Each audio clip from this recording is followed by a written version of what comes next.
Hi friends, அழகே அழகு serial அடுத்து என்ன நடக்க போகுதுன்றதை இந்த ஒரு வீடியோவில் ஒரு குட்டி ப்ரெமோவாக பார்க்கலாம் வாங்க. இங்கே ரூம்குள்ளே வந்ததுமே மதிக்கிட்ட பேச ஆரம்பிக்கிறாங்க. இங்கே பாரு, நீ பண்ண தப்பு தான், ஆனாலே நான் இவ்வளோ பொறுமையாக இருந்ததே பெரிய விஷயம்ன்றாங்க. ஏன்னா என்னுடைய அப்பா அம்மாவை எனக்கு ஜெயிலுக்கு ஏற வச்சுட்டு அதெல்லாம் எனக்கு ரொம்ப கஷ்டமாயிடுச்சுன்னு நிறைய விஷயங்களை மதியம் சுரேஷும் பேசிட்டு இருக்காங்க.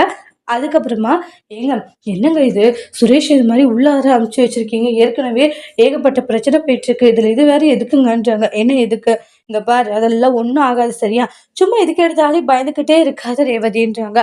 மனசை விட்டு அவங்க சில விஷயங்களை பேசட்டுன்றாங்க. எதுவுமே பேசாம இருக்கிறதுனாலதான் தேவையில்லாம பிரச்சனைகள் நடக்குதுன்றாங்க. பிரச்சனைகள் வரக்கூடாதுன்னா அவங்க மனசை விட்டு பேசினா மட்டும்தான் நடக்கும்ன்றாங்க. அதனால அவங்க மனசை விட்டு பேசிட்டு அப்புறம் எதுவாக இருந்தாலும் பார்த்துக்கலான்றாங்க. இது இல்லைங்க, எதுவா இருந்தாலும் ஒரு மாதிரி இருக்குல்ல மனசுக்குன்றாங்க. என்ன, ஏதாச்சும் சண்டை கிண்டை வந்துடும், ஏதாச்சும் இது பண்ணுவாங்கன்னு பாக்குறியா? அதெல்லாம் ஒன்றும் ஆகாது சரியா, நீ சும்மா தேவையில்லாம எல்லாத்துக்கும் பயந்துகிட்டே இருக்காதுன்றாங்க. நீ தைரியமா இரு, கண்டிப்பா உங்களுக்குள்ள இருக்கிற பிரச்சனை எல்லாம் சரியாகிடும். சரியாகிடும்னு நினைக்கிறீங்க அப்படின்றாங்க. ஏன் சரியாகாதா? எனக்கு என்னவோ சரியாகிற மாதிரி தெரியலங்க. அதெல்லாம் சரியாகும், சும்மா தேவையில்லாம பயப்படாது போ அப்படின்னு சொல்லிட்டு ரேவதி கிட்ட சொல்லிட்டு இருப்பாங்க. ஏற்கனவே மதி பாவங்க, இதுல இது வேற எதுக்குங்கன்றாங்க. சுரேஷ் குடிச்சிட்டு வேற போயிருக்கா, அதெல்லாம் ஒன்றும் ஆகாதுன்னு சொல்றேன்னுவாங்க. இப்படியே பேசிட்டு இருப்பாங்க. அதுக்கப்புறமா இங்க சுரேஷை காமிக்கிறாங்க. சுரேஷ் பாத்தீங்கன்னா, என்ன இருந்தாலும் நீ பண்ண தப்புக்கு என்னைக்கா இருந்தாலும் அம்மா கிட்ட மன்னிப்பு கேட்கணும், டேஷன் வேற ஏற வச்சுட்டேன்றாங்க. இப்ப என்னதான் உங்களுக்கு பிரச்சனை, அதெல்லாம் கேட்க முடியாதா அப்படின்றாங்க.